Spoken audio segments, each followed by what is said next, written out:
Hey, this is Grace from the Cyber Resilience Corps, and this is Firewalls Don't Stop Dragons.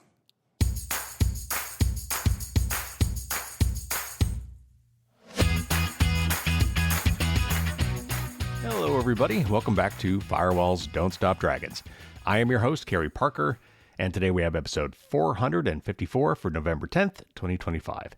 We have got a big interview for you today. Before I get into that, a couple real quick notes before we get started. First, if you have an Apple device of any sort, make sure you get that updated, like all of them. All the various versions of Apple OS are now on 26.1, and I think just about all of them have some pretty important security fixes in them. So make sure you get those things updated soon. Also, I'm excited to announce I did manage to get recorded the interview with 3 great guests from Consumer Reports. Got that done last week, and it was a ton of fun, and I cannot wait for you guys to hear it. And you'll only have to wait 2 more weeks for the new and improved annual Best and Worst Gift Guide episode. It is going to be great. You're going to love it. Okay, so let's talk about today's interview. It's a long one, and so I'm going to try to keep this quick, but it's definitely going to be long. The interview itself is over an hour and a half, and I will apologize. I know I usually try to keep it to an hour, but I had 4 guests, and just logistically, that means it's definitely going to be longer than normal, and it is definitely worth it. So there's going to be a lot of policy talk today here, and we're going to get some insights into all the collaboration and cooperation necessary between the many public and private entities involved. And it gives you a real sense as to why this problem is so logistically difficult and why these efforts by the Cyber Resilience Corps are so vitally important. And I know you're probably asking, hey, didn't we just do a podcast on this topic? And yes, we did. The timing wasn't originally meant to be quite so close together. I wanted to spread it out a little more, but it kind of worked out this way. But it also should underscore how important I feel this topic is. And so I'm going to save some more comments for the end, but I'd like to say, again, as I said when we interviewed Jake Braun from DEF CON Franklin just about a month ago, and Josh Corman from Undisruptible 27, I think it was in May, that you can help with this effort even if you're not a technical person. Now, if you are a technical person, there are more obvious ways for you to help, but we can all participate in this. And this is all about helping our communities to be resilient in the face of, it could be a natural disaster, but in this case, we're talking about cyber attacks. And this is the real deal. This is actually happening. We've already seen a lot of attacks on our critical infrastructure. And we know that China has been trying to pre-position itself in our water and wastewater and electrical grid and other core critical infrastructure in order to keep us on the sidelines, perhaps, if they were to invade Taiwan, or for any number of reasons why they or some other bad actors, mostly nation-state actors, might want to disrupt our lives here. And it has real life or death consequences. So as you listen to this interview, I want to challenge you to try to pick out some ways that you, yes, you, the person right now listening to my voice, may be able to assist in this effort. I mean, even if it's just to bring it to the attention of a local community organization or a utility company or school district, or perhaps someone who works for a local tech company or works at a local college who has technical courses. There's a lot of ways that we can help here. And I'll circle back to more of this after the episode. All right, before we do, there's a lot of jargon in here I want to talk about real quick. We've talked about some of these before, but just real quick, I want to go through it. We talk about this notion of left of boom or right of boom. Boom in this case is some sort of a incident, a cyber incident in this case, but it's the bad thing. So left of boom on a timeline would be to try to prevent this or prepare for it. And then right of boom is it's actually happened and now we have to mitigate it or respond to it. So obviously, ideally, we want to focus on left of boom stuff. We talk about ransomware as a service. This is really a thing. There are ransomware groups that do nothing more than provide the tools for other people to extort ransoms from whoever they want to target. They create the infrastructure possible to do this and then just get a cut of whatever these people take from their victims. It is a for real business because it makes money.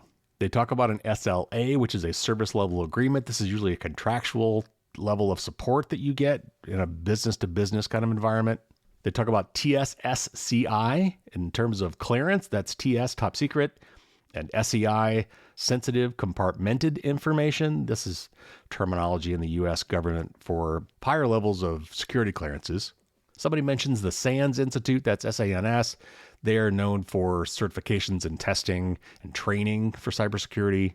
We talk about MFA, which is multi-factor authentication, also sometimes just two-factor authentication or 2FA. We talk about MSPs or MSSPs. That's a managed service provider or a managed security service provider. These are third-party companies that maybe smaller organizations who can't afford to have their own in-house security farm out this work to a contracted company. We talk about TTPs and APTs. TTPs are techniques, tactics, and procedures, and APTs are advanced persistent threats. These are well-known cybercriminal organizations, often nation-state backed, but not always. And then finally, someone mentions DC 608. And these DC groups are local cybersecurity groups whose name is a combination of DC, which is short for DEF CON, and their local telephone area code. So if you're interested in maybe getting into some cyber stuff, you might look around for a local group that starts with DC and includes your local area code. You also might look for a local B-Sides conference. These conferences are usually super cheap to attend, like, $25, $50 total. There's a lot of local ones, so you wouldn't have to drive or fly anywhere or go to a hotel. And it's a great way to meet some local information security type people, some InfoSec types, and probably also learn something really cool. They often have a lockpick village, for example. So check out bsides.org or maybe check meetup.com to see if you can find a local DC group. Okay, we got a lot to get to. So let's get to the interview with the Cyber Resilience Corps.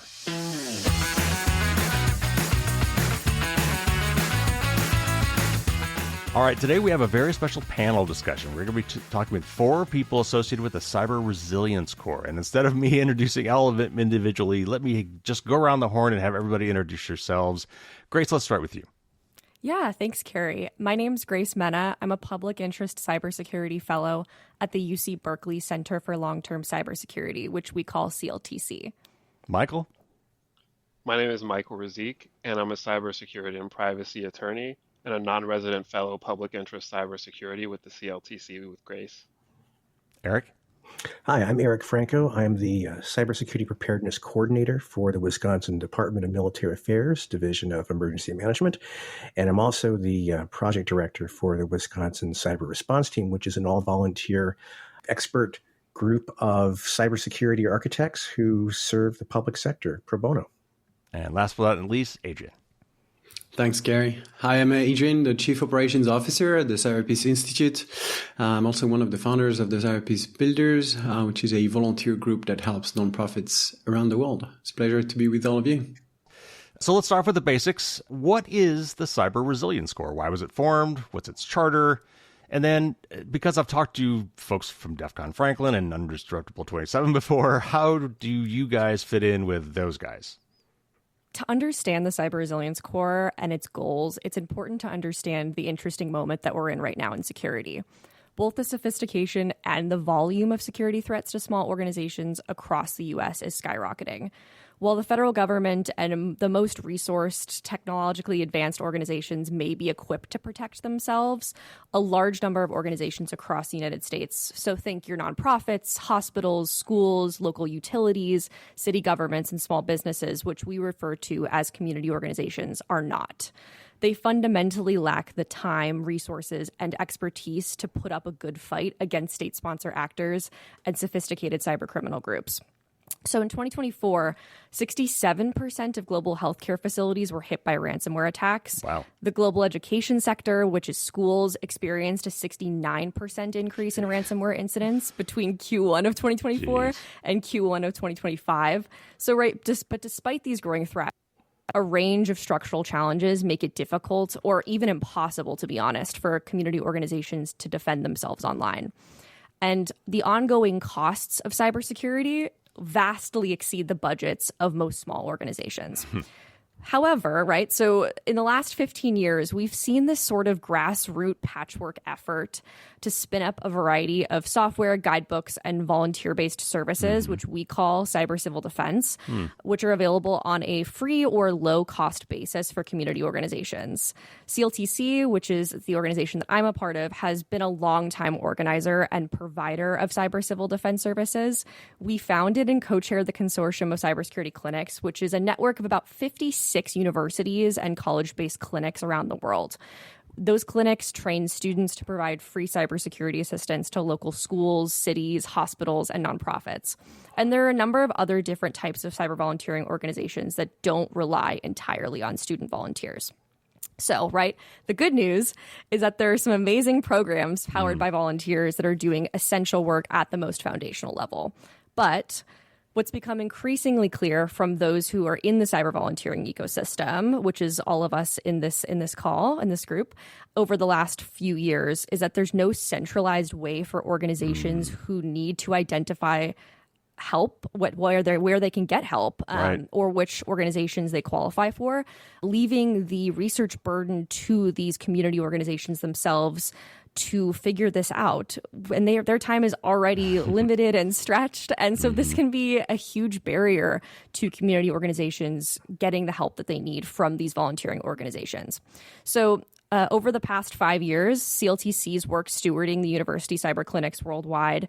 My team has worked really closely with other grantees of the Craig Newmark Philanthropies in the Cyber Civil Defense Initiative, as well as with the Cybersecurity and Infrastructure Security Agency, which we call CISA. They had a protection initiative called the High Risk Communities Protection Initiative, which was called HRCP in 2024, which established a volunteer resource hub for communities at heightened risk of cyber attacks. So emerging from both of these groups was one core theme. Community organizations as a whole are falling through the cracks, and current efforts are not enough to help them protect themselves online. So in November of last year, in 2024, CLTC partnered with the Cyber Peace Institute to found the Cyber Resilience Corps with the goals to, number one, use cyber volunteering to create a safety net for as many organizations as possible, and two, to drive long-term solutions to a system that currently fails the organizations that power our communities, including nonprofits, rural hospitals, schools, municipalities, and small businesses. These efforts unite and strengthen volunteer efforts to deliver real hands-on cybersecurity where it's needed most.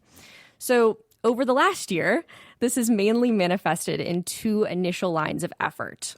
The first is bringing all of these groups together, including the nationwide volunteering efforts that you mentioned earlier. So think DEF CON Franklin, the Cyber Peace Builders, and Undisruptible 27. It also brings together state civilian cyber corps, like the one in the state of Wisconsin that Eric helps run, and 45 other unique organizations to share knowledge and best practices to better understand the current system for community organizations, and to chart a path forward that works for entire communities.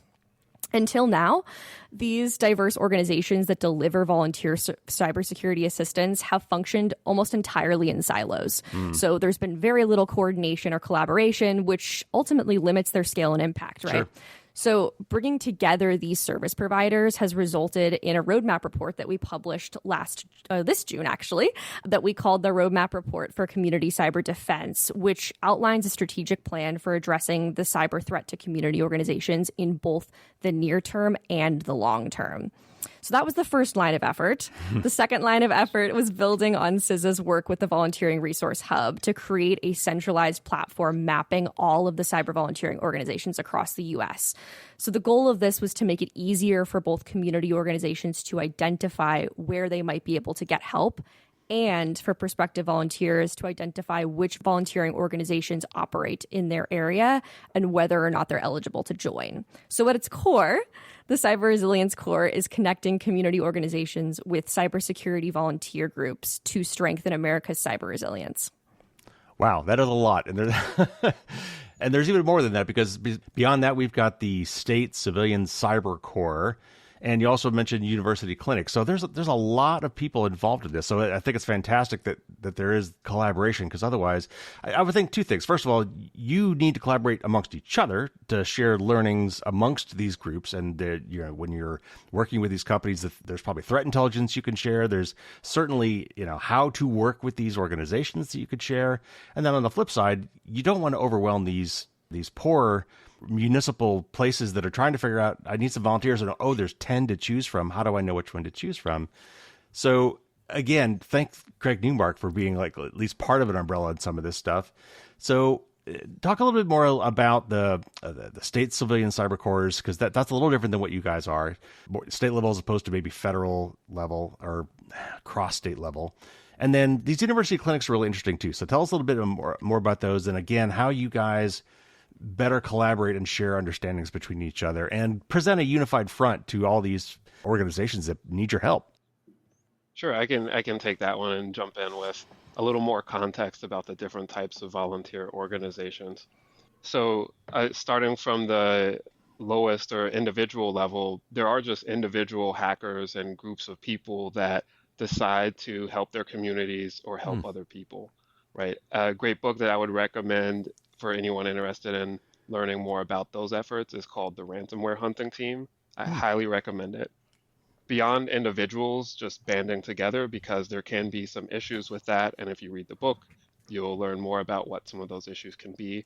There are organized groups, and those include the university cyber clinics that involve students typically helping on what is referred to as left of boom aspects of cybersecurity. So you might think about vulnerability or risk assessments or training and education, typically not incident response, because the time that students can volunteer is limited. They're still learning. There are some other issues with that. Students also have summer break. They have some other breaks, so the service may not be year round. But that's where professional organizations like Eric's, like the CRT, can come in and play a role, because you have a full range of cybersecurity professionals that have been vetted by the state, that are organized by the state, that are managed by the state government, and can be deployed both for those left of boom things as well as right of boom for incident response. So they are better positioned and can also rely on some resources of the state to help municipalities, or in some cases small businesses or nonprofits, depending on what their charter is and what's in their remit. And then you mentioned DEF CON Franklin, and we have nonprofits as well. So we have DEF CON Franklin, we have the Cyber Peace Institute, which Adrien will talk more about, that also organize volunteer efforts, and they all have different beneficiaries that they support. And that's an independent, not government related effort, but those efforts are still centrally managed, and they still go through processes of recruiting and vetting volunteers, training volunteers, providing some sort of minimum baseline standards for what the volunteers will be doing. And I think if you were to rewind to maybe this time last year, I think a lot of the communication between the groups was ad hoc. Maybe there was some between some different state civilian cyber corps, maybe there was some between different university clinics, or maybe between across the different types of organizations within a state. But what we found was that there really wasn't a broad range of communication and knowledge sharing across all of the different types of organizations. And some of the people on this call, like Adrien, Eric, Grace, have all been working to remedy that. And we've been working to bring people together to help with knowledge sharing, to help scale this solution across whether it's a state civilian cyber corps, whether it's a nonprofit or university clinic, to help scale and allow these volunteer organizations to operate more efficiently, because they're all dealing with similar issues at the end of the day, whether you look at recruiting and vetting, potential liability issues or confidentiality. And so we're hosting a workshop to bring them all together to work through those issues. And the goal is to move away from presentations and us talking and getting to solutions. What are people actually doing in the field? What's working? What isn't? Making sure that people are able to just network and build those contacts to continue the knowledge sharing on their own independently. Fantastic. I'm really glad to hear that, because I was doing all this research and I was and interviewing some of these groups, like, oh my God, it's great that there are so many groups that are doing this, but it seems like if I was looking for this, I could be easily overwhelmed by trying to figure out who to work with and how to coordinate that stuff. So I'm really glad to hear that you guys you're working together to try to present a unified front. Okay, so how do we make these companies aware that they almost surely need your help? And then once they are aware, what kind of impediments are we finding for providing that assistance, or maybe even reluctance to accept that? I'm curious.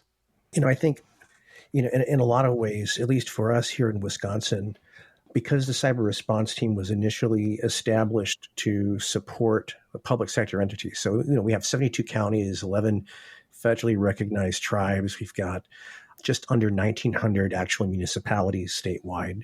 In terms of our public schools, we've got 421 districts, and you start doing the math on all those in terms of endpoints or end users, et cetera. Mm-hmm. And I haven't even begun to talk about our public utilities, Right. and other critical infrastructure and key resources. So the idea was, at least at the time, back in 2015, training small cadres of existing IT directors and cybersecurity architects and other folks who were currently employed by those public sector entities, and create that cadre of folks to volunteer to serve their fellow public sector entities. Now, fast forward 10 years, we've been able to open up our membership to people in the private sector, people who are really super expert, Jedi Knight skill level cybersecurity folks from, our DC 608 group, or our B-Sides groups, or other professional, groups of folks with not only the skills, but also the, what we've seen in those groups in particular is they congregate together to learn. They congregate to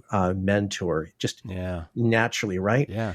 Providing them this larger mission-oriented posture gives them something that they can, really not just buy into, but they can see it as a natural extension of what they're already doing. So the idea of at least from the state standpoint, creating the guardrails and the vetting and all those things to ensure that, one, the state entities and our public sector folks are protected. And then on the other side of the coin, that they are also protected. So under emergency management, we do have a couple of state statutes that protect volunteers who function as, at volunteer response type of resource during emergencies. So, think of that as that, proverbial Good Samaritan law. Yeah. People start getting the word out about their experience with these groups of experts. A couple things, we never, ever blame someone for having an incident. It's not an IT director's fault that some criminal infiltrated their system and deployed a ransomware, package. Yeah, we like to blame the victims a little bit too much. Well, and, the whole idea of, if you're a CISO and an incident happens on your system, that mindset that's your resume building, event, that to me, unfortunately, is kind of indicative of the 18th, 19th, and 20th century public sector structures that we currently work within. The threat actors don't have that. They work at light speed by comparison. So, the idea of an organically established public sector volunteer group to help other public sector entities. Again, the word of mouth allowed for that credible development of critical mass and then taking it to scale as we were able to fund it. The other part that I wanted to mention, though, that I think is also equally important is very seldom are we looking at cybersecurity as anything other than, an anti-return of investment, right? So oftentimes when you look at the lack of funding, it's oftentimes, a confusing element as a lack of awareness, a lack of understanding about the true realities of what an IT budget actually is intended to establish and develop or maintain. You look at cybersecurity, historically, it's been relegated to either a criminal type of issue or an IT/business type of issue. And an emergency management director or a county clerk or some other public sector decision maker may not really have the full spectrum of awareness on how and why cybersecurity resilience is not just something to check a box. I mean, it's an ongoing endeavor, right? The idea. Well, of course, here's the clincher.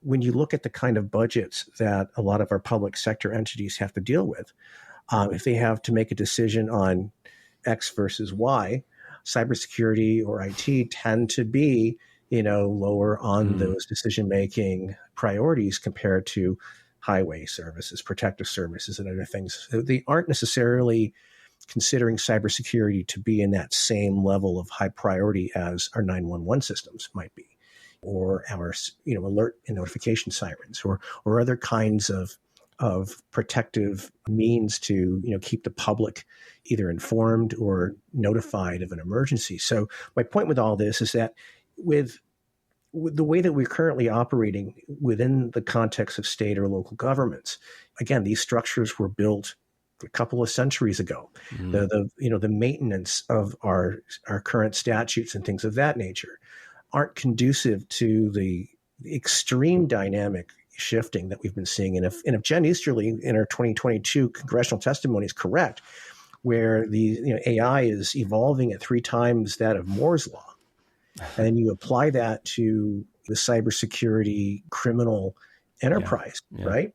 We're never going to be able to keep pace unless there's some equally dramatic shifts in our public sector. So what we have right now are volunteers who have some serious skills, and our program actually pays for quite a bit of training to ensure that people are skilled in the tools and knowledge and the other types of, I guess we call them KSATs, right? The tactics, techniques, the knowledge, the skills, the abilities, and the taskings to be able to be good network analysts, whether it's, for digital forensics or whether it's for incident response or whether it's for vulnerability assessments. At the end of the day, there's a lot of moving parts. And with 2 dudes in a room here in Wisconsin who are largely directing what's happening, it's one of those situations where at some point the word of mouth is going to get to the point to which it, might raise more attention at the legislative level, which we were able to secure some legislative funding in this biennium. The problem is that to actually execute the funding is still grounded in a lot of those ways that don't allow you to get the tools in an expedient manner. So I might have money now, but it might take me 8 to 10 months to spend it. Yeah. When I would have needed it 8 to 10 months ago. So. All right. So assuming you can make the awareness and these companies know that these services are out there and they're free, and there's all these volunteers that could help. Do you still find that some of them are reluctant to accept the services? Like for, some of them probably don't want their dirty laundry exposed. Like, I don't want everybody knowing that we suck at cybersecurity, because right now it's been, until an incident happens, maybe nobody knows and we could just be quiet about it. Or, there's proprietary things, and there's all sorts of reasons I can think, where these organizations might be reluctant to accept even volunteer help. Is that what you're finding in practice? What are you seeing in the field? Actually, for us here in Wisconsin, we're seeing quite the opposite. Oh, good. And I think a lot of that has to do with, again, going back to that word of mouth piece. A lot of folks who invite us to help support their incident, they never lose control of the incident. We go into, whether it be a school district or a county agency office, and we're actually really there just to augment the existing IT team. In some cases, the cyber insurance company that folks have for their carrier will recommend they work with us first. So we've had over 200 incidents under our belt that we've supported. This year alone, we're at number 56 currently. We ended the year last year at 38 incidents. Oh, wow. So by the year's end, who knows how many more we'll have. But the point is that word of mouth actually has been rendering, not just increased calls, but because our folks have active NDAs on file, because we don't publicize all of the information about an incident, we don't identify publicly incidents that we support. We maintain a high level of confidentiality. So that level of trust has become a much more known entity, I guess you could say, in the sense that we've proven that we can provide a reasonable assurance to those network owners that if they engage in our support services, whether it be through vulnerability assessments or whether it be through incident response planning technical support, or whether you're looking at tabletop or other exercises or an incident response, we don't wear a badge of honor on our sleeves for all to see, so to speak. So no, we don't have that kind of reluctance, from. That's good to hear. Yeah. But okay, maybe if I can jump in here, Eric, one thing is when you're walking right of boom and organizations come to you because they've been hit and they need help, the reluctance tends to go away quite quickly. When you're trying to convince those organizations to work with you and invest resources prior to something happening, we tend to see a lot more resistance, not so much around the very idea of securing themselves, but around the notion that they may even be a target. We work with nonprofits all around the world, and I'm sure that some of the organizations that you support, although they have important missions, don't always think that they're going to be a target for cyber criminals or threat actors.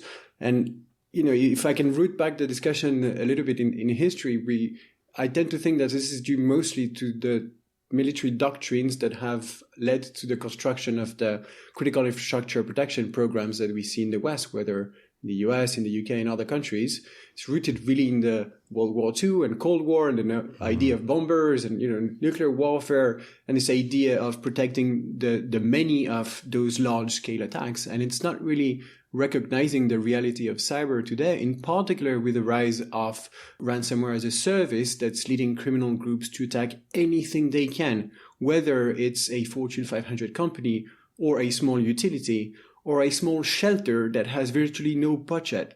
What we see when we deal with ransomware cases is that criminals realize after the attack that they've hit, for instance, an orphanage. And so they offer discounts instead of getting rid of the actual attack. Nice, that's nice. But it's telling you that now they're attacking anything they can, which means that small community organizations that are critical to a few people, think of a shelter, think of a food bank, an orphanage. If those organizations shut down permanently because their funding is gone, or a small hospital, the critical nature of that attack to those people is as bad as a nuclear attack on many. Right. And so it's a paradigm shift that our countries have not yet operated, which makes me very optimistic for the future when I see CISA launching things like the Grace was mentioning earlier, the High-Risk Communities Protection Initiative out of the Joint Cyber Defense Collaborative. Even the fact that CISA has a department called JCDC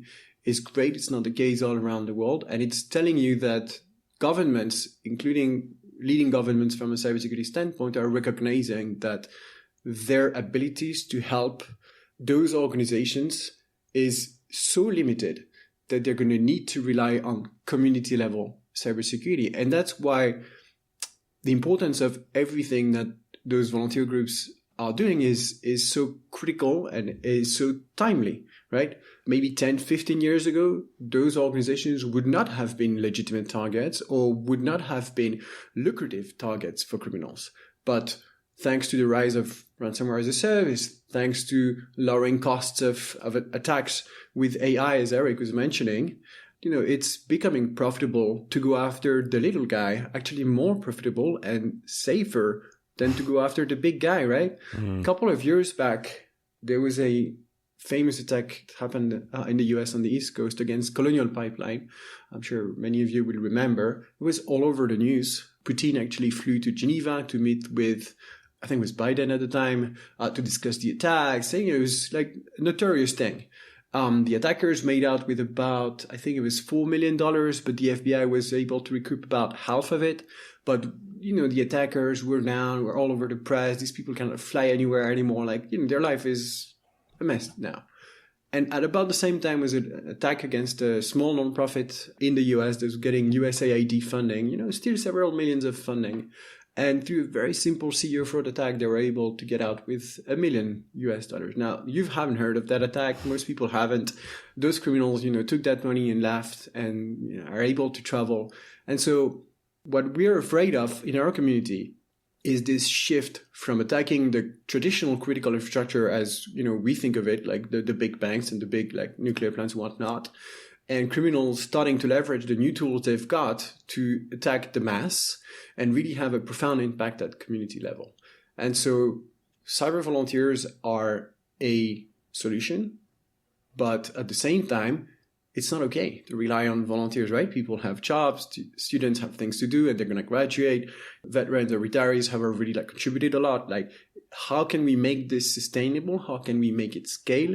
How can this idea of community security or community defense really play a role in national security is what this group is all about. So the CRC is really trying to elevate those notions so that we can really play a role in national security and find solutions that scale.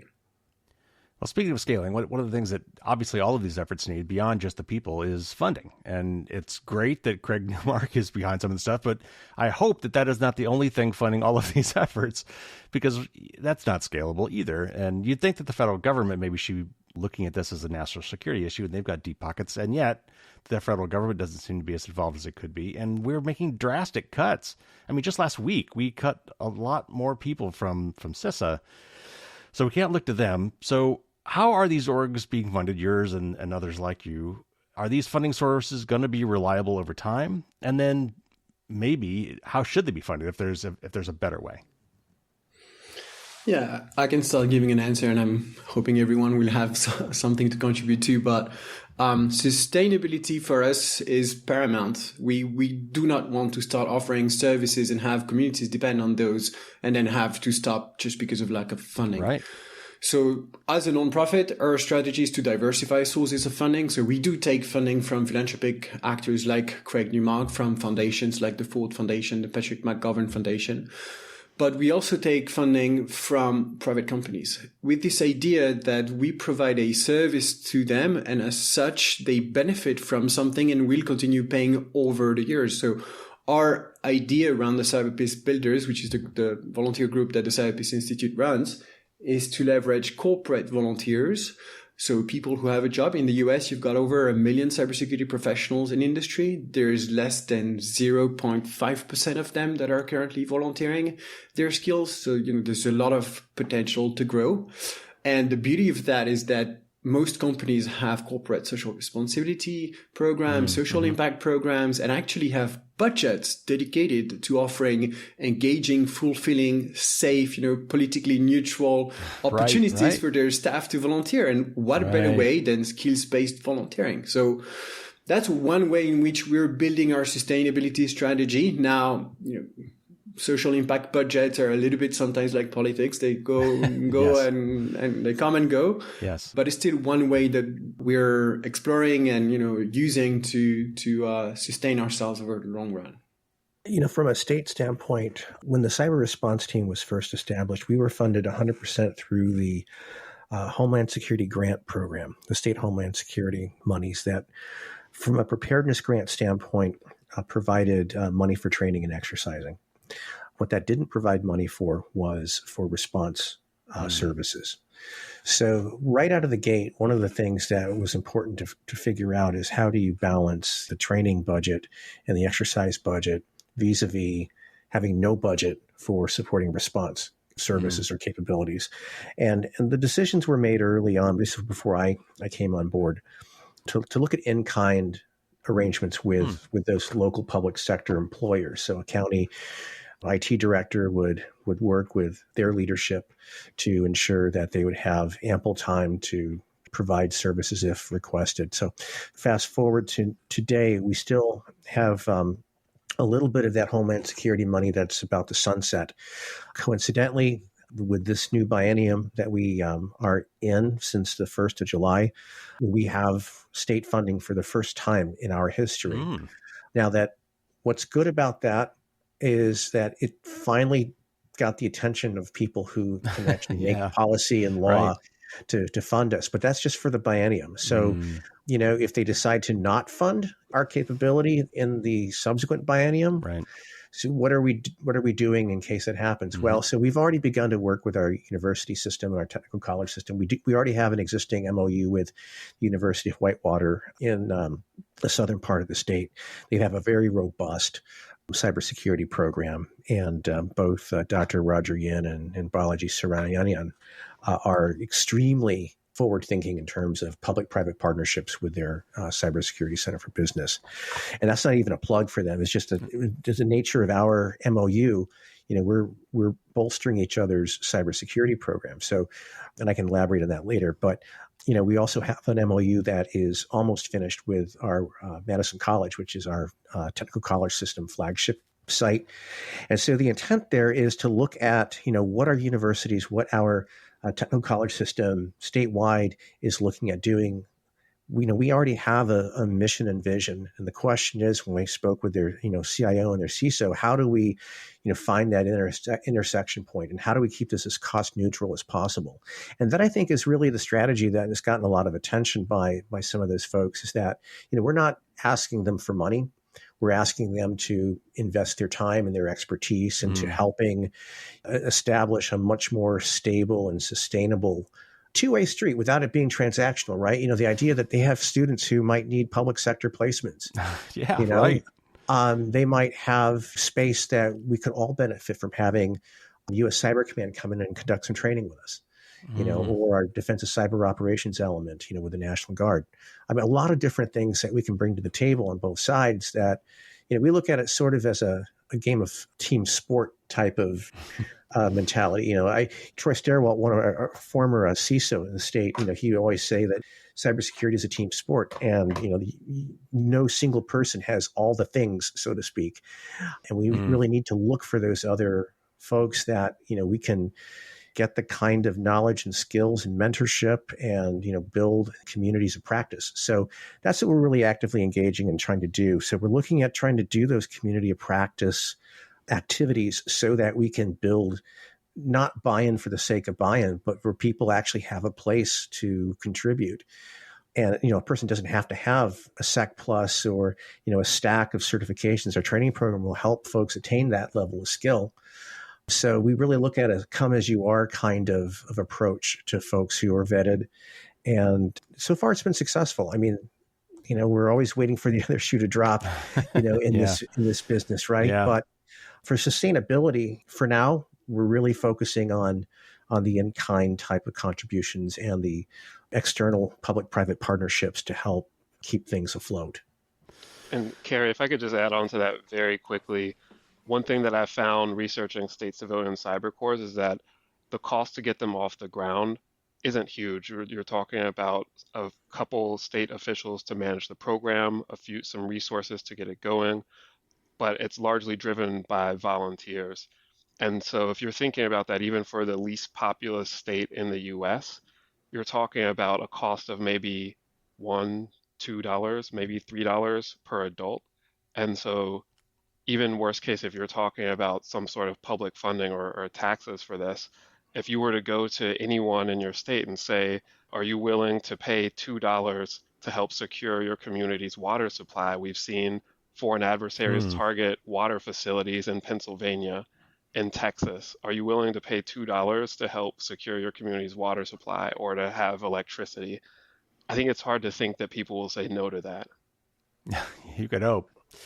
All right, so obviously, until you can scale up to handle every single organization in the country, you've got to do some triage, right? So you've got to understand maybe where we're most vulnerable, and not just who's most vulnerable, but like what the most impactful disruptions might be if some of those were compromised. So amongst your groups, as you're talking amongst yourselves, is there broad agreement on the source and the nature of the threats and where we need to start our focus?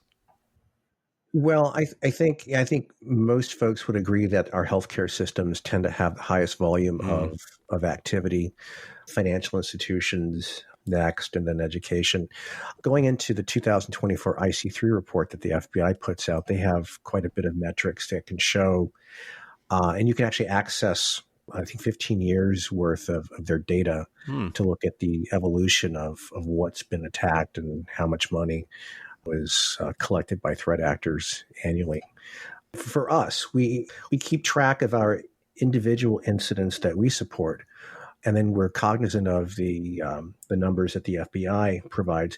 And keep in mind, the numbers the FBI provide in their internet complaint reporting is only those incidents that people have actually reported. Sure. And so the general consensus is that the actual numbers are higher. What that means is in 2024, I mean, you're looking at average loss for the country is $16 billion. Wisconsin last year lost $169 million to various cyber crimes. So, but generally accepted that healthcare tends to be the number one vulnerability. Well, I know that like Undisruptible 27 focus a lot more on like societal impact. And obviously financial stuff is nothing to ignore, but when people are dying or people can't get food and water, and I think that's why water gets a lot of the focus, because not only do people need water above even food and some other things, but hospitals and other things that support people require water as well. So maybe I've just been talking to Josh Corman too long, but is that generally accepted as far as societal impact before we go all Lord of the Flies? Do we understand, which of these sectors are most important to protect and prioritize them accordingly? So I'd say, I think water and electricity, they tend to get a lot of prioritization, and then healthcare, like Eric said, but there are some constraints there. So for example, state civilian cyber corps might have specific types of entities that by statute or by law that they're able to provide assistance to. And whether that would include those entities, that may or may not be the case. Or if you're a private organization, you may have a charter, or you may have like a board or something that says, we want to focus on these types of entities, or you may receive funding that says, we really want you to focus on helping these types of entities or these types of sectors. So there are some of those constraints as well. But I think broadly, yes, everyone agrees that there are these fundamental things that drive and enable all of these other services. But different organizations, depending on the volunteers, depending on their structure and their legal framework, may be better suited or able to help one type of organization or industry or other. Okay. The one thing that Wisconsin did in its charter, when we revised our charter a couple of years ago, we specifically put language in it that allows us to support all CISA-designated critical infrastructure and key resource entities. We have just under 600 members statewide, most of which are part of our information sharing network. But, with just under 200 incident responders, we do have folks in the water sector and other community lifeline sectors as well. So trying to build that breadth is critically important. And even if nothing else, they serve as subject matter experts to help inform our adjutant general or other key players in state government on key considerations for responding to those larger scale or larger impact incidents.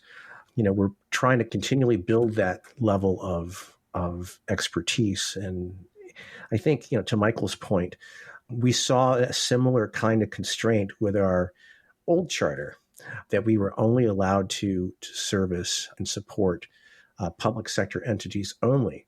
But then we had some other incidents happen in the state where they clearly were a community lifeline type of establishment. And it was a perfect opportunity to not only make the revision, but also get our Department of Military Affairs legal, our emergency management administrator sign off on accepting that, all CISA designated critical infrastructure makes sense, given in an all hazards emergency management mentality, we don't really make any delineation of public to private in terms of, who our services are rendered toward. A lot of it has to do with MOU or agreements or other things well ahead of time, which is just good all hazards emergency management planning. So that's one of the nice things about, at least for us, having the capability nested under emergency management. We have access to a lot of folks that some of our other state counterparts just wouldn't have access to based on statutory constraints or other kinds of legal limitations. Gotcha. Gary, maybe one thing to add here. If you look at the cybersecurity reports that are put out by big tech companies, cybersecurity companies, I have for instance, the Microsoft Digital Defense Report open now. And if you just look at the volume of attacks, you tend to have the traditional IT, government, education, and research that are targeted. But back to what I was saying earlier, it's not really what matters when you're in a community security scenario and you're trying to protect not the many, but the few that are going to have a very deep impact. To the work that Josh is leading with Undisruptible 27, I'm sure he's talked about this in your podcast. When you've got a water punch attack and you lose, as a hospital, you lose your water intake system, you don't have hours, you don't have days, right? It's a matter of minutes before you start shutting down and sending patients off. It's not the same as when one of your big banks suddenly, is frozen and you have a couple of weeks to figure it out. And okay, you're going to lose billions of dollars, but nobody's going to die. in Right. your water utility scenario, people are going to die fairly quickly. And so that's where we need a paradigm shift, and that's where community security can be really the last mile delivery, which the federal government can't be because it just doesn't have enough manpower. And that's where we can really play a huge role. But how do you do this at scale? How do you do this sustainably without federal funding, without federal connections? It's a challenge, and that's why we're here. Yeah. Yeah. If I can add one point to that, to expand on Adrien's point on, when we're talking about community security, kind of your initial matrix of what's most important goes out the window, right? We say that community cybersecurity is national security. Yeah. And to give you an idea of how vulnerable, particularly under-resourced organizations and communities are, right? So when we talk about electricity cooperatives, small nonprofit electric cooperatives serve the vast majority of the United States in terms of geography, including 92% of the U.S. counties that experience persistent poverty. That's a lot. Yeah. That's Wow. really terrifying, right? So if you think about a large swath of the country that already is living in poverty, having their electricity go out for an extended period of time, the consequences of that are really, really hard to imagine.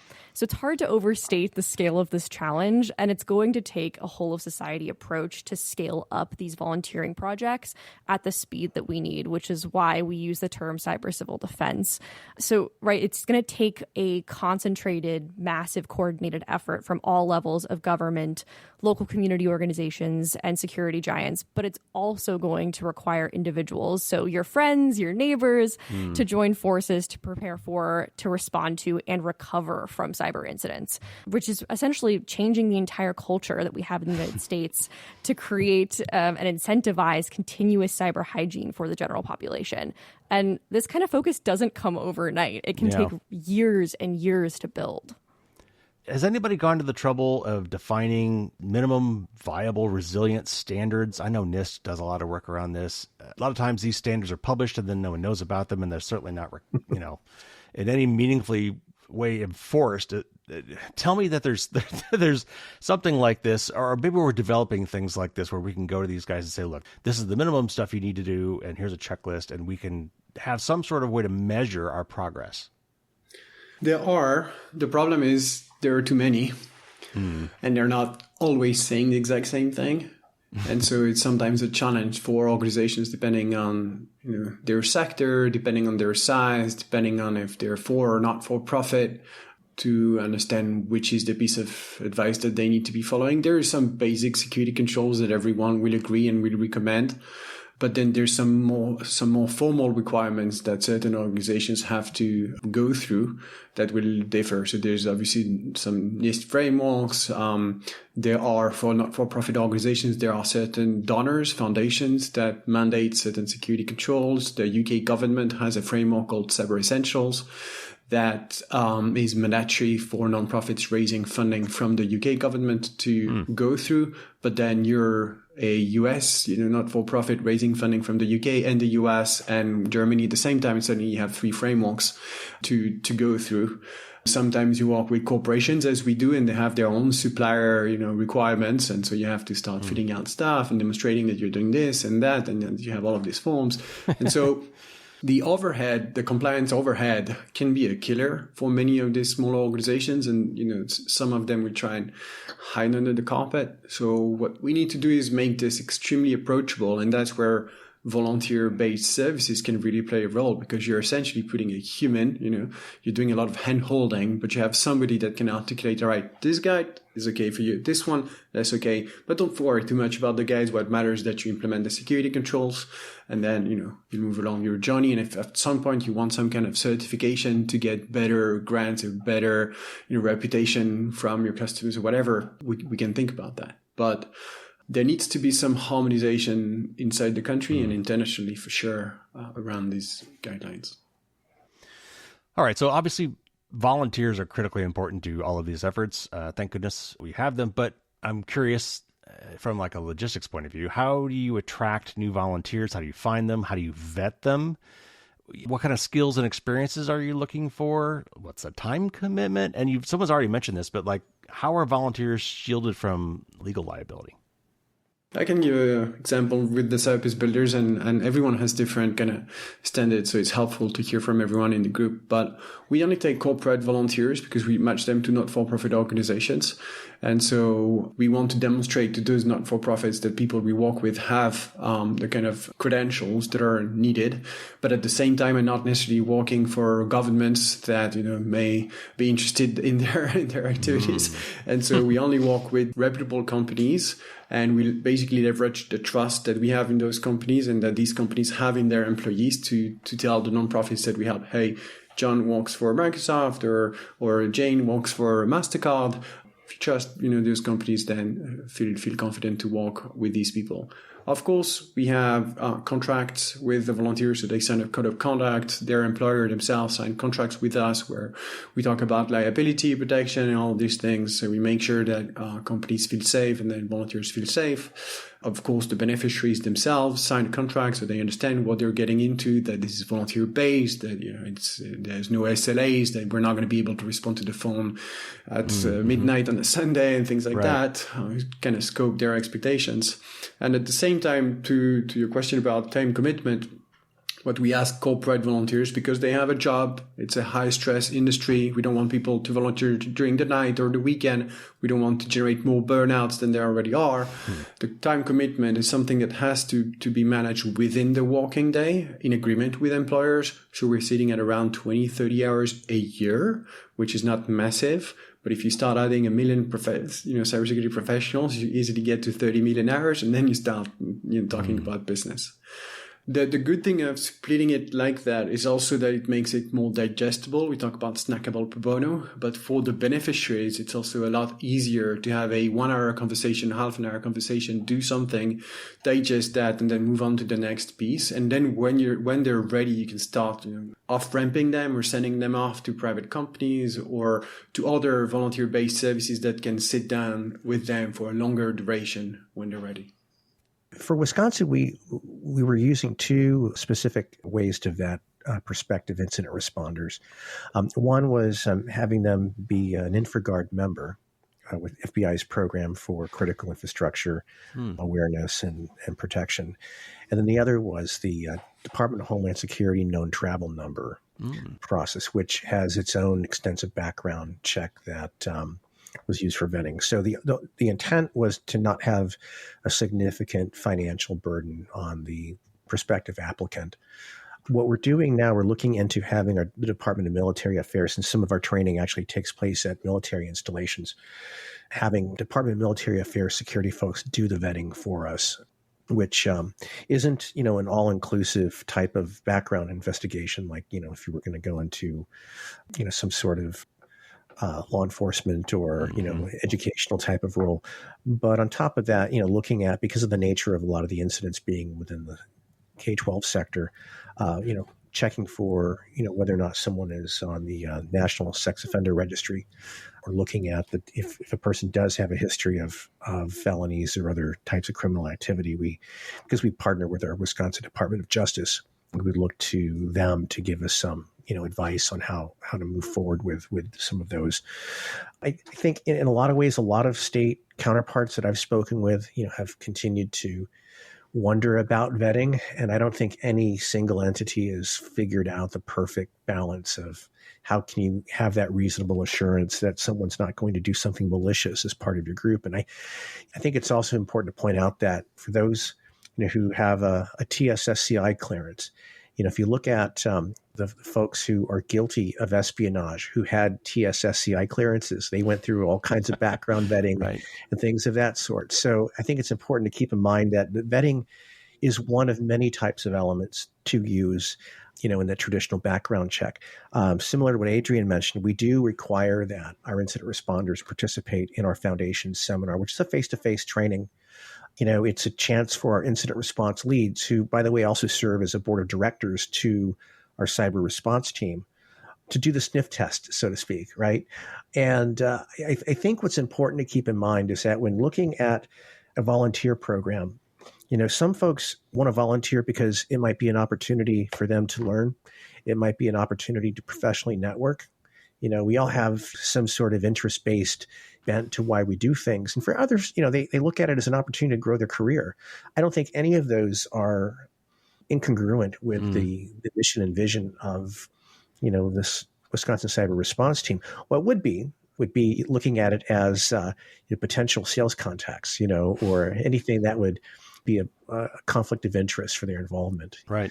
But at the same time, one of the other pieces I wanted to mention was, we do provide a lot of training opportunities for folks to skill up, whether it be through InfoSec boot camps or SANS Institute on-demand vouchers or Hack the Box and some other vendor products that we currently use. It's an opportunity for folks to be able to see, a roadmap for how they can improve their skills in cybersecurity with a good group of people that are more than willing to share information and support their professional development. Because it's not a zero-sum thing that we're in terms of this group as we work together. We're looking at continuous improvement. And, when one person is successful on the team, it adds to the likelihood that we're all going to be successful as we continue to move things forward. So, but vetting is one of those things where it gets a lot of, attention from folks who are looking at how to start their own programs. And we're unable to use other agency or other organizations' background checks or vetting. And that just because, our agency's legal counsel strongly advised against that kind of reliance. We need to put the due diligence in how we move things in our program. But to that point, a lot of our private sector volunteers are bonded. A lot of them have had, if not secret, TSSCI clearances when they were in the military.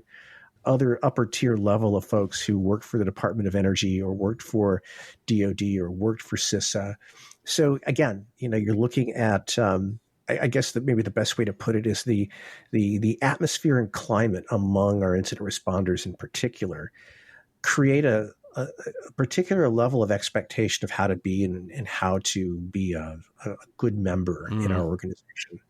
And so it's a positive peer pressure, I think, that allows us to maintain the kind of efficacy that we're seeing out in the field when we respond to incidents. Well, what Eric's describing is a defense in depth mechanism that most serious volunteer groups that I know put in place, whereby you have multiple checks. You can start with a top secret, clearance check if that works for your group, or you can accommodate that. But then you onboard people, you meet them, you give them access to certain things, you check with the beneficiaries they serve, how their intervention was.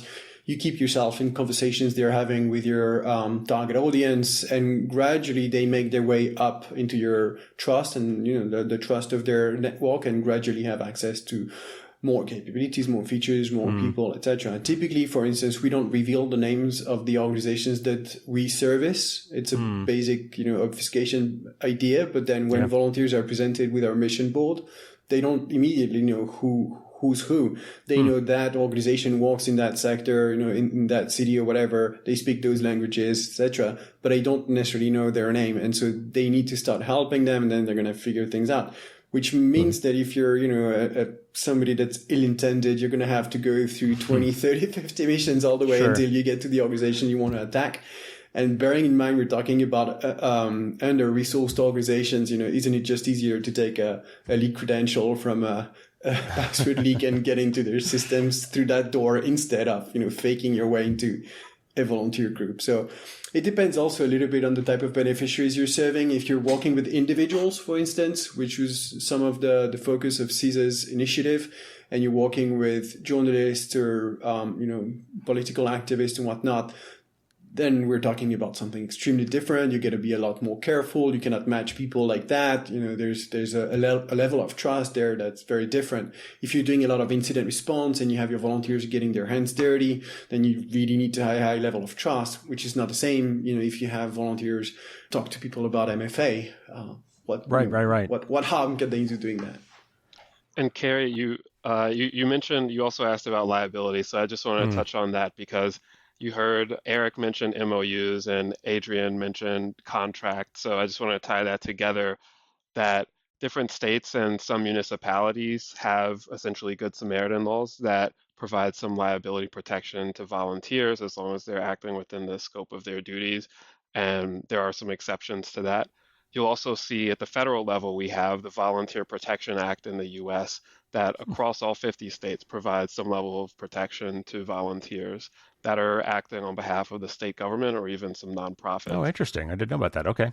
Exactly.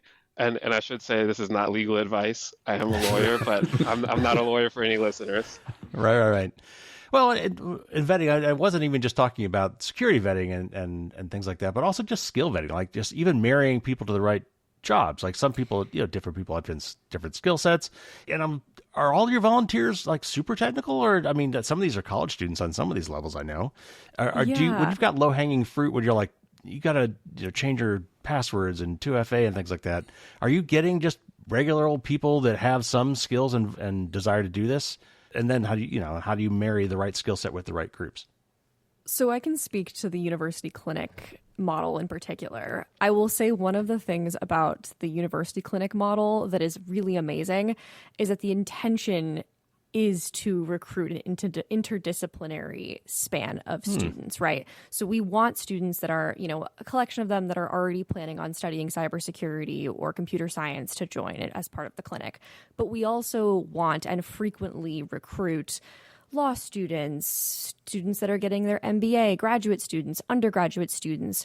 We have found in the clinic model, these interdisciplinary teams of students have the most success during their engagements themselves, right? Because on the clinic side, we're almost strictly working on proactive services, right? So students are going out into the communities and finding community organizations that, need a risk assessment or a vulnerability assessment, and they're doing some of this proactive advising. So it's not quite the same skill set as, an incident response team that Eric's team in Wisconsin is doing or some other nonprofit organizations are doing. It's the threshold is a lot lower, right?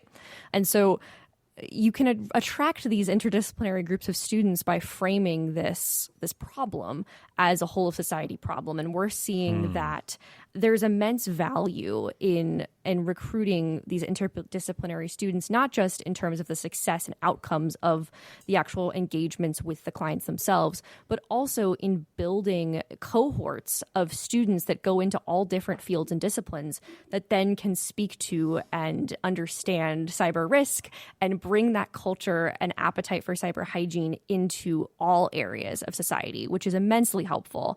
I'll say that for the students, right, they obviously are overseen by some sort of instructor or professor. They're going through an entire semester's worth of projects, and they usually are always working in teams. So they are not entirely alone, and they're usually working with one client for the entirety of the semester. And there are different legal and liability things that the university are able to put up to protect both the students and the clients themselves from any sort of legal ramifications. But I'll say that, right, the recruitment for the university-based clinics looks a lot different than that of the state civilian cyber corps or some of these nonprofit groups, because they're looking for a little bit of a different demographic of students, right? So there are university clinics that do offer trainings or certifications to students that participate in the university cyber clinics, which is certainly a draw for cybersecurity students to actually go and take that class. Yeah. But it's also just framed as, hey, this is a good thing to do for your community, right? Yeah. Like this is good for your career and this is good for your local community. And that's a really powerful message to students. And then the hope is, right, that they finish their university clinic experience and then they go out into the workforce and join a state civilian cyber corps or join a nonprofit volunteering group. So building that pipeline all the way from, being an 18, 19-year-old until potentially the end of your career. And so the hope, right, is to build this stepping stone approach on the state and local level so that all of these programs feed into each other and kind of pass the baton on between each group, which creates kind of this patchwork safety net for community organizations across the board. Fantastic. Yeah, I like that idea a lot. All right, so is this meant to be an ongoing thing? Like you're always there to hold the hand of these organizations because they're probably never going to have their own IT departments? Or are you also trying to train them so they can kind of do it themselves? And eventually the idea is get to the point where they're self-supporting, at least for some of the proactive stuff, and then move on?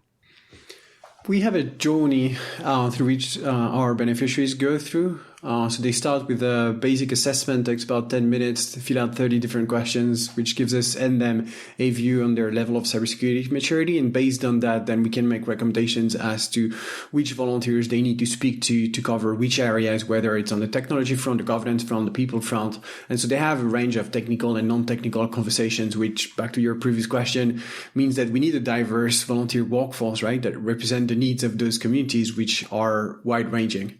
And so the idea is that those organizations undergo that journey, end up in a position when they're ready to consume services on the open market from private MSSPs, private cybersecurity companies, which means multiple things. We need to have conversations with them, get them ready, but we also need to have conversations with, the other side and with cybersecurity companies that right now make a lot more money focusing on big critical infrastructure, big banks that can pay a lot more right. versus those smaller organizations. So the good thing is through the CRC, we're also seeing the emergence or at least emerging interest of companies to do business with these organizations. I'm thinking notably of RipRap Securities, one of them comes to mind, or Velexity, that are really trying to bake this kind of mission-oriented work into their business strategy and are still able to make money out of it and service these organizations. So it's really finding both, and particularly for us in the nonprofit sector, making sure that donors understand that cybersecurity should not be an overhead,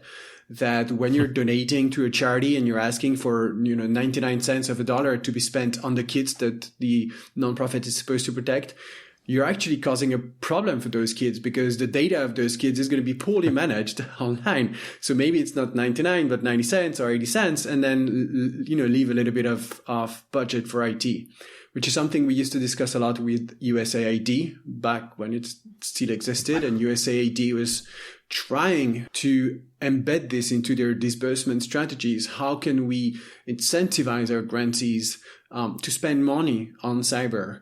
Unfortunately, that's no longer a discussion at the moment, but other founders, philanthropic actors notably, are thinking about this because it's a conversation that needs to be had both with those that are going to pay for the service and those that are going to provide the service. Yeah, and to add on to that, I know we talk a lot about, how do we get community organizations plugged into services from an MSP, an MSSP, an IT service provider of some sort after an engagement ends. But we've found in our research that there may be a handful of industries, for example, water, electric, right? Critical infrastructure, where purchasing pools or collaboratives on the state level for these MSSPs or MSP services may actually reduce a huge barrier to entry for these organizations themselves, right? So it's not just that the, Microsofts and Googles of the world don't want to help these organizations. It's that for the community organizations themselves, the actual lift to go through the procurement process to find who an MSSP is, what makes a good MSP, what should they be looking for, is that learning curve, and then expertise is really steep, right? And so for a small water utility or electric utility in a rural area, being able to identify not only what services are affordable to them, but which ones make the most sense is a really, really big lift. And so it may make more sense, and we think it might be a great idea for some states or cities or other, larger organizational entities to create these shared service pools to basically take the burden of negotiation and procurement off of the individual entity itself. And so, I recognize that this is probably not the most effective model for all types of community organizations, but for a handful, this is one way to kind of pass the baton on in a way that reduces as many points of friction for critical infrastructure entities. And of course, there's other ways to potentially approach this for nonprofits and for other types of community organizations, but really thinking strategically about what does a purchasing pool or collaborative look like and how do we actually execute one is something that state governments should be thinking about setting up. One other thing about that too is the the existing state contracts for software vendors for training and other things, we have been able to leverage a lot of that over the last 3 years in particular.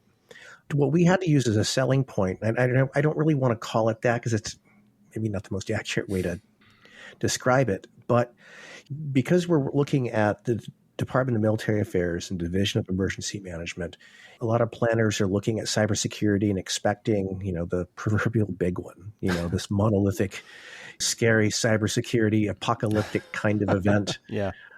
I know Josh, and I have spoken about those kinds of things happening with critical infrastructure, depending on, an adversary's TTPs, right? But at the end of the day, one of the things that I think is beneficial with the way that we're working is we're helping provide training and skills and real world incident response practice for any litany of incidents that could, that could actually be a statewide type of issue or incident.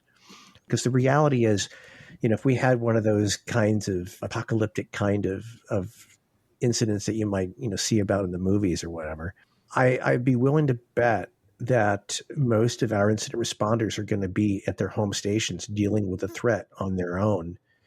And my point here is that we have a reasonable assurance that we have a large number of folks in most of the county and tribal government or municipalities or school districts that are equipped to, if nothing else, stop the bleeding, so to speak, while our state active duty folks are coming in to assist and while we leverage, our contacts with CISA and FBI and other folks that would definitely be involved in some large scale state incidents. So the thing is it's not CRT coming to the rescue for everybody. That's not really the end state.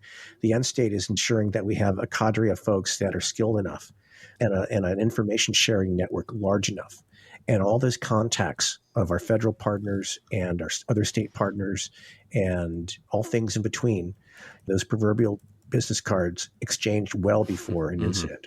So that, again, if we've got, a litany of ransomware hitting county governments in tandem, it wouldn't be the first time that we've dealt with ransomware head on. Right. Or it wouldn't be the first time that we've had to do X, Y, or Z. So I think that's something else that makes it unique, at least within Wisconsin.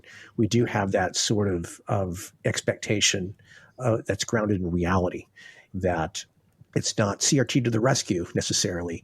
The training, the relationship building is huge to ensure that we're not going to be the worst victim possible, and that we'll have a significant amount of resilience to bring to the table. Absolutely.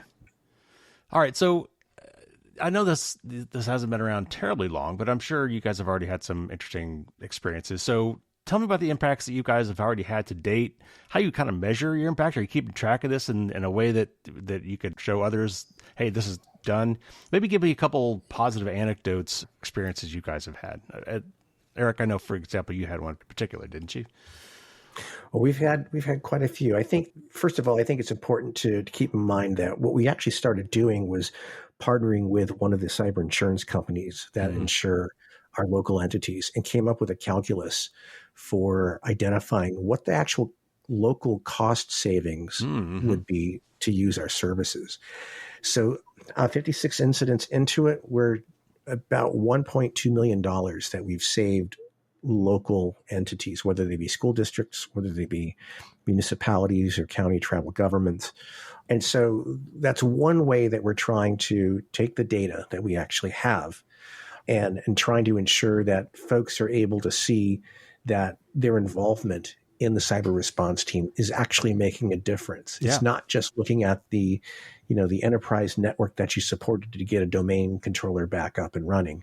We're looking at a group of folks who didn't have the skills and expertise at the time and benefited from, what we were able to bring into their shop, minimize the downtime, and save them money. Now, what's really huge about this is it's the insurance company that's working with us to help, identify what those metrics are. And on top of that, are making a concerted effort to ensure that they reach out to us, if nothing else, to scope and to get started before their panel provider team, if they go to a third party, comes on site. And we've actually worked in tandem with some of these third party panel providers during incidents.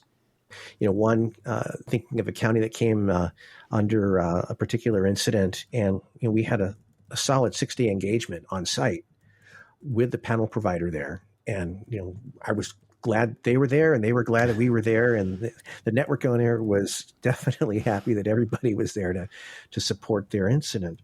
But I think in terms of a success story, I think what is important to also point out is that, these are all opportunities for our incident responders to see firsthand the real impacts.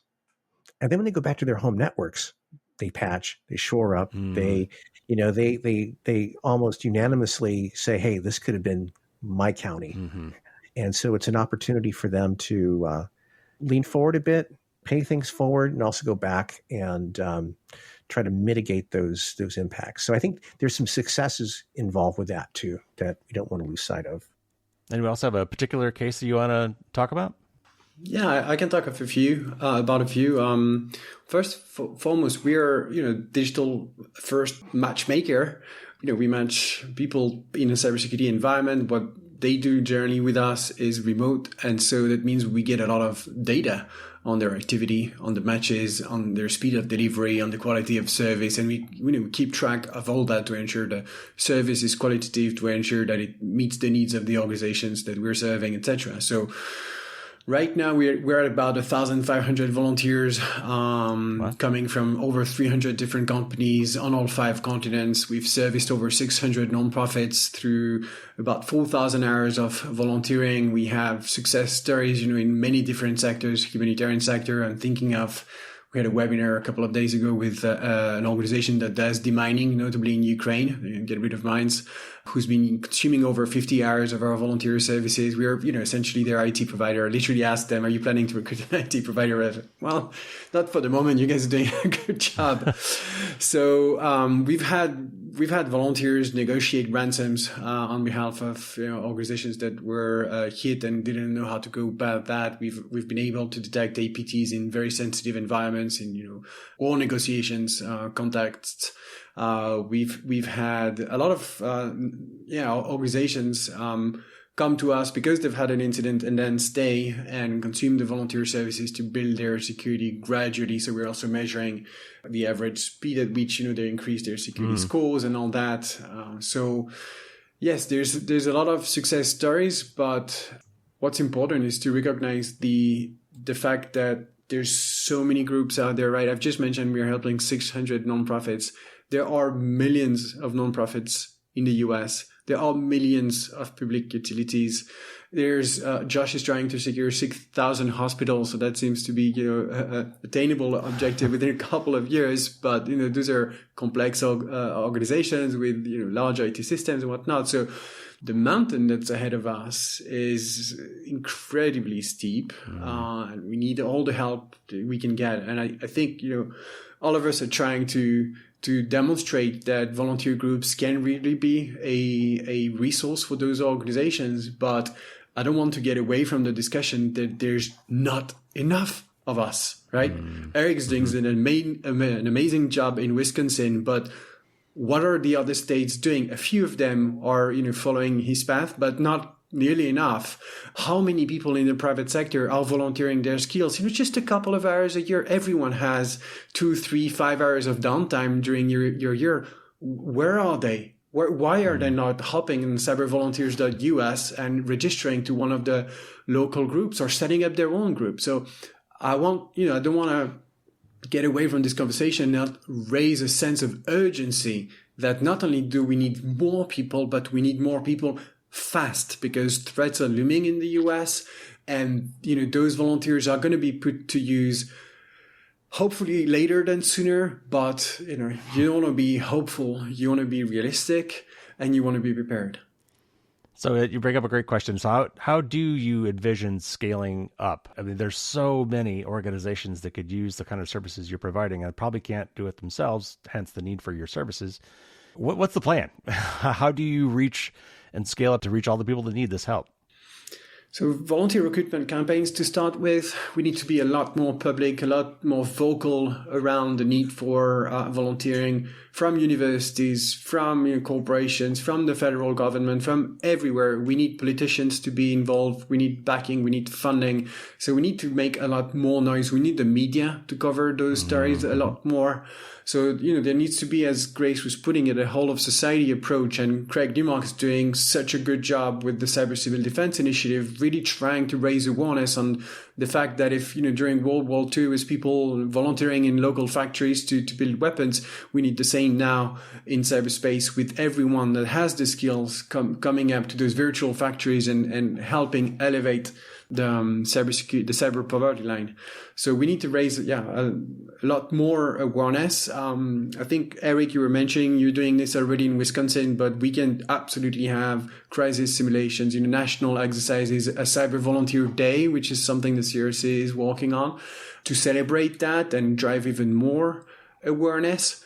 And then hopefully we can get some kind of international efforts as well going on so that, in like you have in NATO, in the case of something bad happening in one of the NATO countries, then volunteers from other countries are going to step up. And what we've seen with the Ukraine IT army, I don't know if you followed what was happening there, but when the war broke out, thousands of people rallied to help, over a Telegram group. So pros and cons, sometimes a bit of a challenge to make sure everyone's who they are, thinking about vetting and whatnot.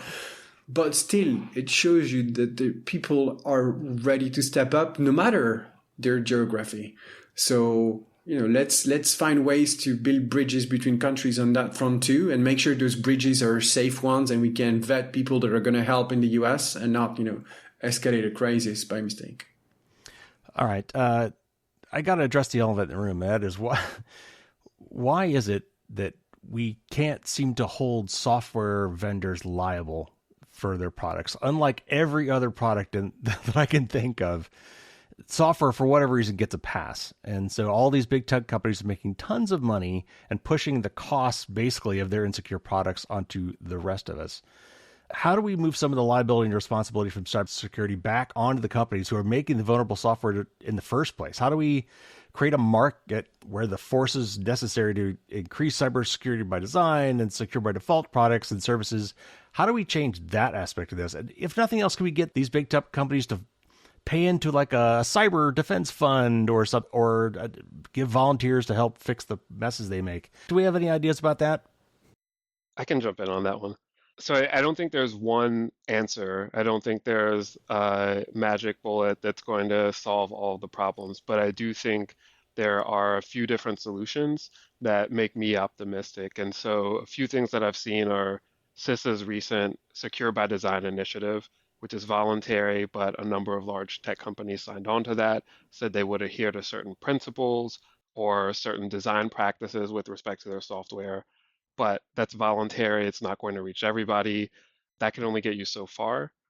I've also seen some states, a few states, so Ohio is one example, Utah, Connecticut are other examples that they offer legal protections. They have affirmative defenses to litigation for companies that are sued and they can show that they followed certain security practices or standards. So for example, that they've complied with the NIST 853 standard, or that they have complied with the requirements in the ISO 27000 series. Then they have certain affirmative defenses. So that's sort of like a carrot. If you meet these requirements, then we're not going to hold you. You'll have less liability because you've done these things, and we think that was reasonable. And then there's also the mandatory approach. So if you look at states like New York and New York cybersecurity regulation for the financial services, there's a long list of requirements that financial services companies have to comply with when it comes to cybersecurity, and they have to report every year that they're meeting those requirements. So those are three different models. And again, I don't think one particular model is going to work across the board, but I think looking at these different models, experimentation with these different models, and maybe others that we haven't come up with yet, will get us to an answer. Do we think it's not possible to hold software companies liable for these things? Is that just the way things are? So I think it is possible. And I think if I look at the NYDFS statute, if I look at some of the enforcement actions, whether it's from the FTC or NYDFS or other regulators, I think you do see that.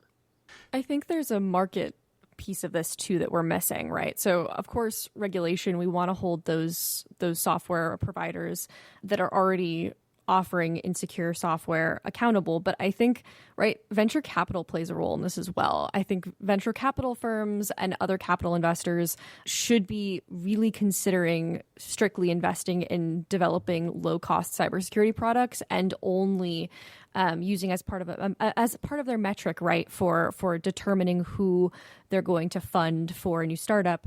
Is your product going to be secure by design, secure by default, and really holding them accountable at the capital uproot end of the spectrum, right? And I also think the good news is I think all of the recent headlines in the last 5 to 10 years about the scale of breaches and incidents has increased the general awareness to a certain extent of particularly critical infrastructure sectors, and that I think we've come into an interesting time now where there is a competitive advantage on the market side, right, for secure by design software companies to be able to go out and say to, a rural hospital, hey, I have a secure by design, secure by default software. You should use me instead of my competitor because you're not going to have to worry about this risk. It's one less risk you have.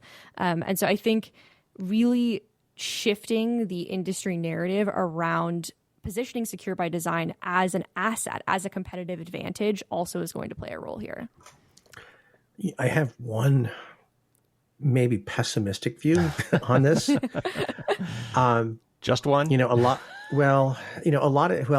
of that both Michael and Grace mentioned, I do see that, or patterns of that in the current market, in the current legal framework. What is going to happen by 2030 when we're living in a quantum computing environment where you have quantum threat actors? What's a quantum dark web going to be like?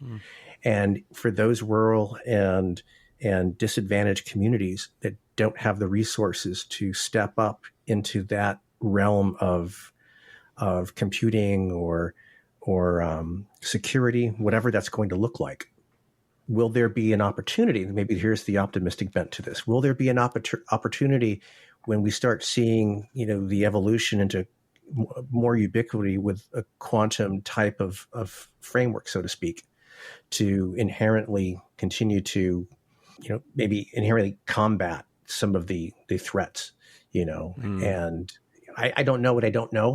Right. And, there's a lot smarter people than me in research and development trying to figure this out, because RSA as we know it is virtually obsolete, in a matter of whenever something's not able to be upgraded or implemented in time. And I'd like to think that our financial institutions in particular are probably well ahead of the curve. But in terms of our, a rural tribal government, sure, where do they fall? Yeah. And that's what scares me, is the real human impact potential, for those gaping holes in security at that lowest level, that last mile.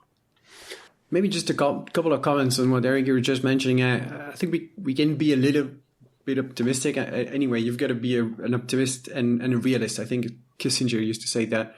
The optimist part for me is looking into the software bill of materials, SBOM, which I think is a really promising initiative. Yeah. And if you haven't had Alan Friedman on your show, please invite him. We talked about SBOM. It's fantastic. Yep. Perfect. And the other part is being realistic. Even if we fix infrastructure level attacks, software vulnerabilities, and we have perfect software, attackers are going to shift. That's what they do. It's a cat and mouse game. And so what we're seeing, even though, we work a lot with nonprofits, we see fairly advanced attacks. Last February, the director of a large foundation that moves a lot of money was telling us that his CFO was contacted on the phone by an attacker who deep-faked the voice of the CEO.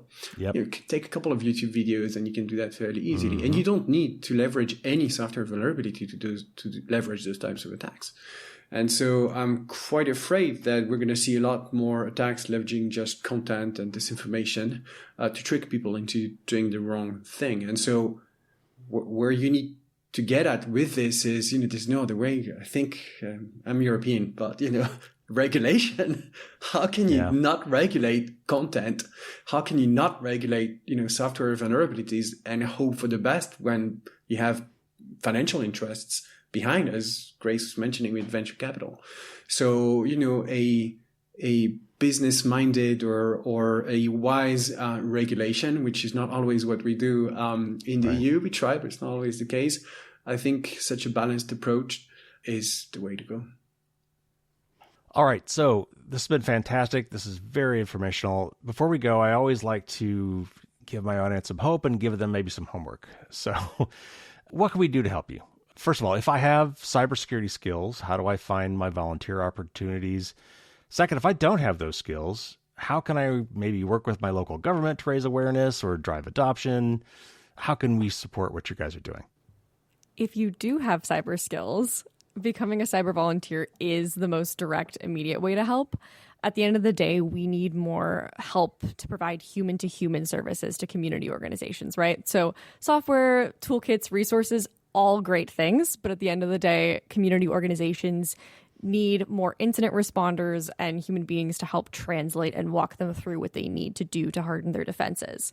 So to make the process of identifying which volunteering organizations are in your local community, the Cyber Resilience Corps platform, which you can access at cybervolunteers.us, walks you through all of the different cyber volunteering organizations across the U.S. through an interactive heat map, which makes it easy to sort the volunteering groups by type, sector, volunteer category to find the right support and collaboration opportunities.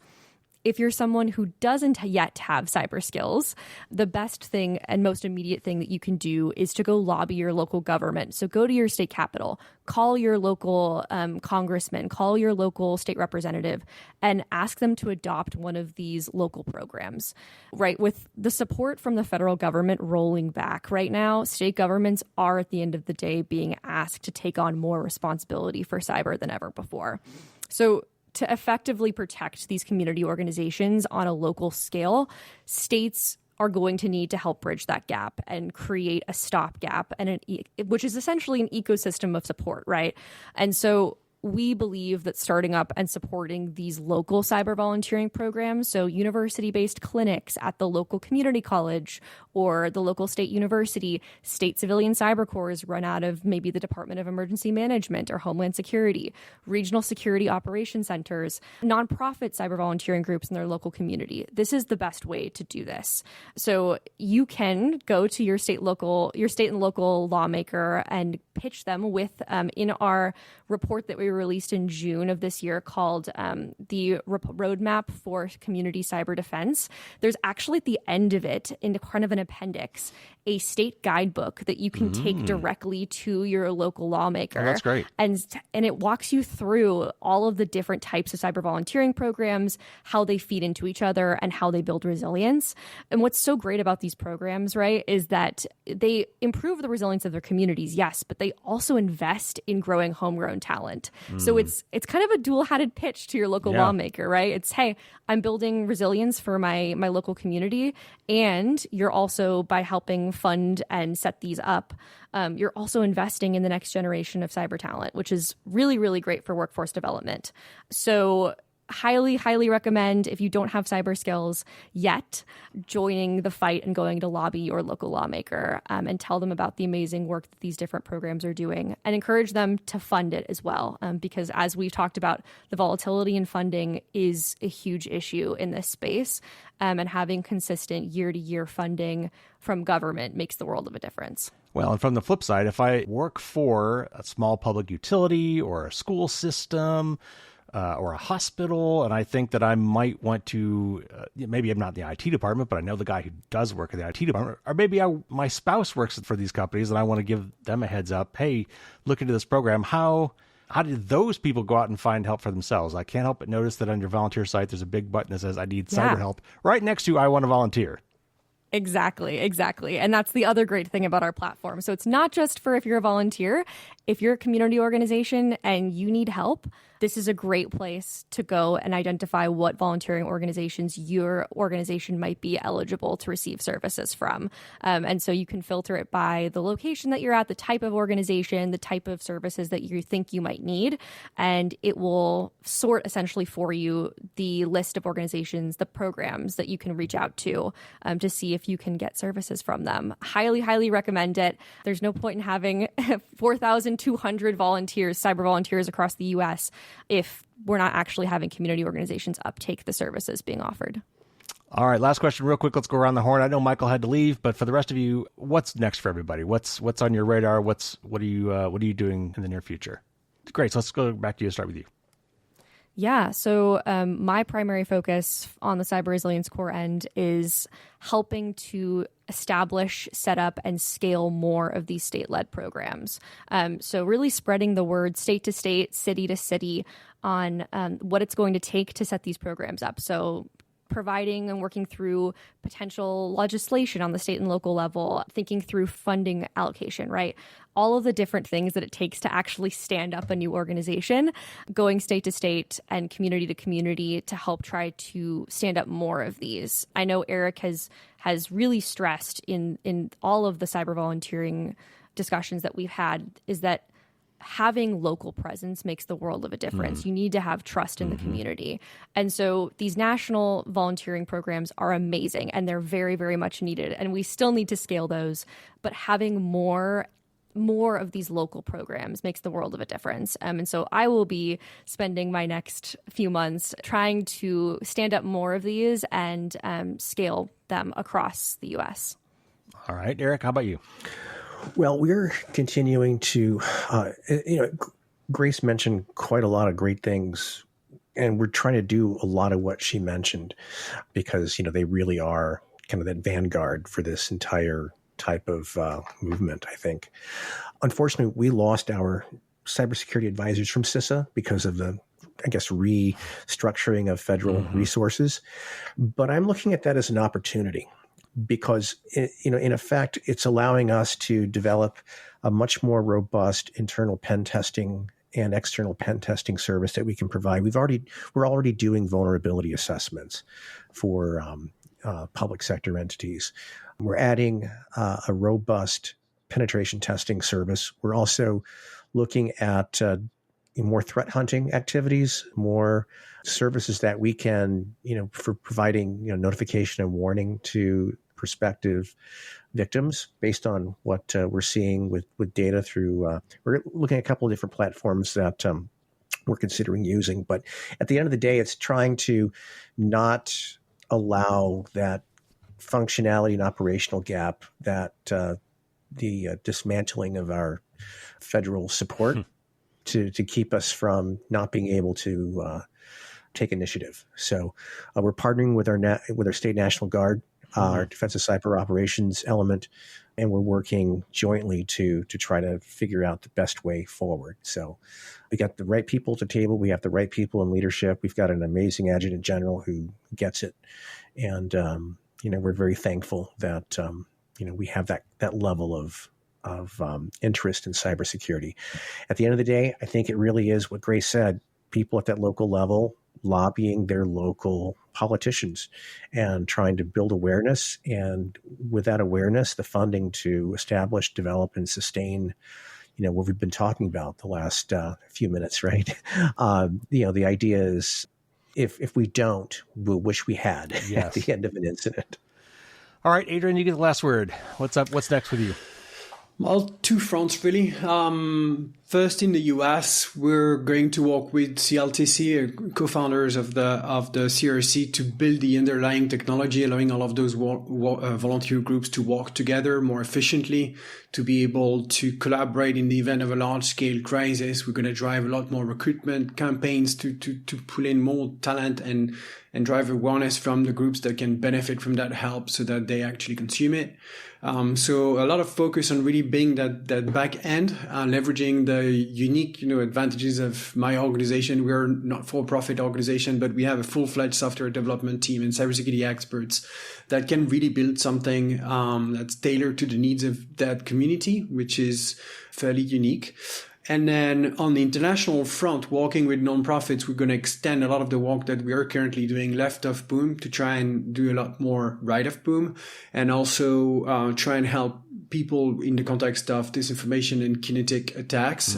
We've just raised funding from the EU and from the city of The Hague to look into the protection of executives of nonprofits that find, their information online more often than not, leaking and have it used by criminals and other ill-intended actors to go after them, physically in real life. And so we're trying to bridge that gap for those people. So really like core backend technology to scale volunteer groups in the US, and then on the international front, make sure that nonprofits are as secure as they can be. And maybe I'll close on this. We have this dream that the least secure today can be the most secure tomorrow, because it would only be right that those community organizations that do the most vital work for people are the best protected out there. Well, I support you in your goals. Thank all of you for coming on the show and for telling us about this. This is really amazing work that you guys are all doing. So I hope we can get you some more volunteers. I hope we can get you some more companies looking for your help. Thank you for coming on the show. Thank you very much. Thank you so much.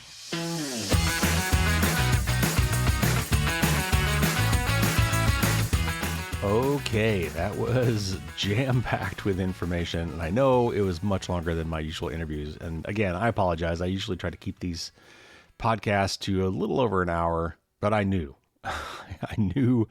going into this one that was just not going to be possible. All right, a couple quick follow-ups. Adrien mentioned the Ukraine IT Army, and I did have a really fascinating interview with Dina Temple-Raston on this back in May of 2024. If you missed that one, that's a great one to go back and check out. It was quite informative and had some really interesting stories.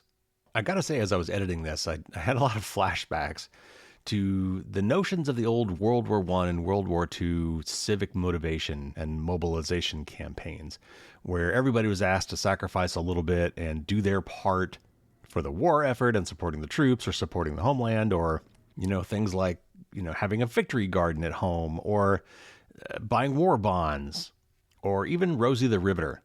It kind of feels like we almost need to tap into that mindset for some of these efforts, because as citizens, we all can do our part in some way to make our individual countries, as well as, states, localities, neighborhoods, households, more resilient.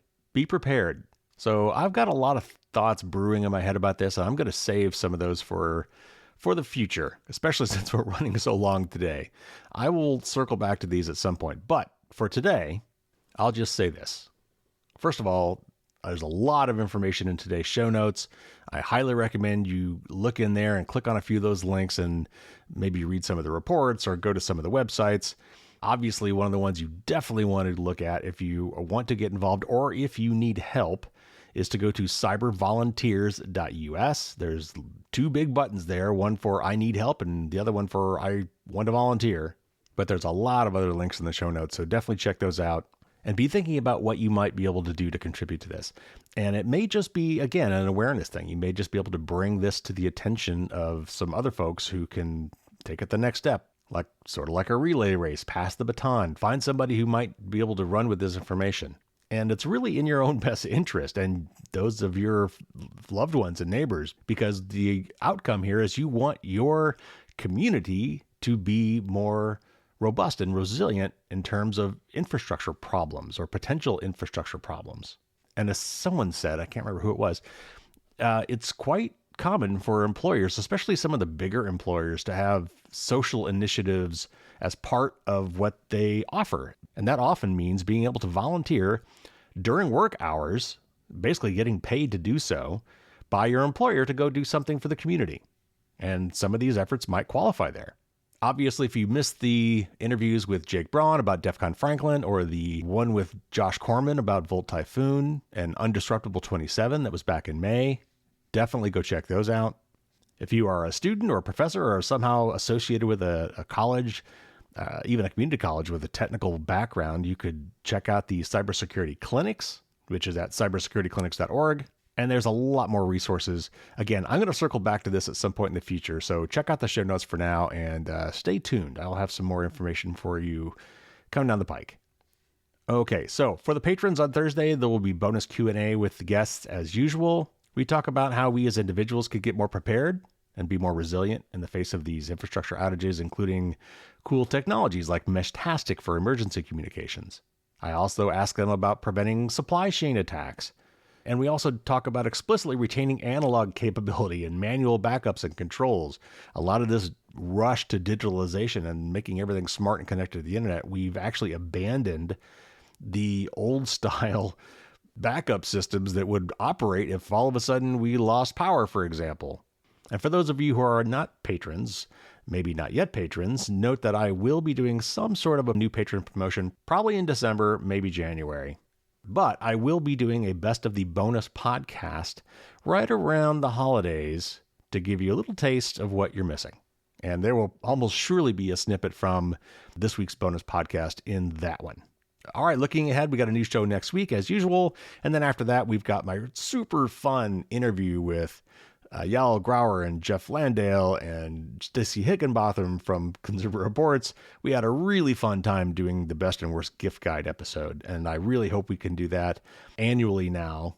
But it was it was quite the hoot, and we had some great information in there. So look forward to that in a couple weeks, and then a couple weeks after that, we'll be doing my interview with two gentlemen from Frack Magazine celebrating their 40th anniversary of their hacker e-zine. And then it'll be December and the holiday period. So if you have not subscribed, there's a lot of great stuff coming up. Why don't you go do that, and then you won't miss any of it. That's going to do it for this week. Thanks for hanging in there. I know it was a long one. Take care, everybody. Stay safe out there. And until next time, as always, don't get caught with your drawbridge down.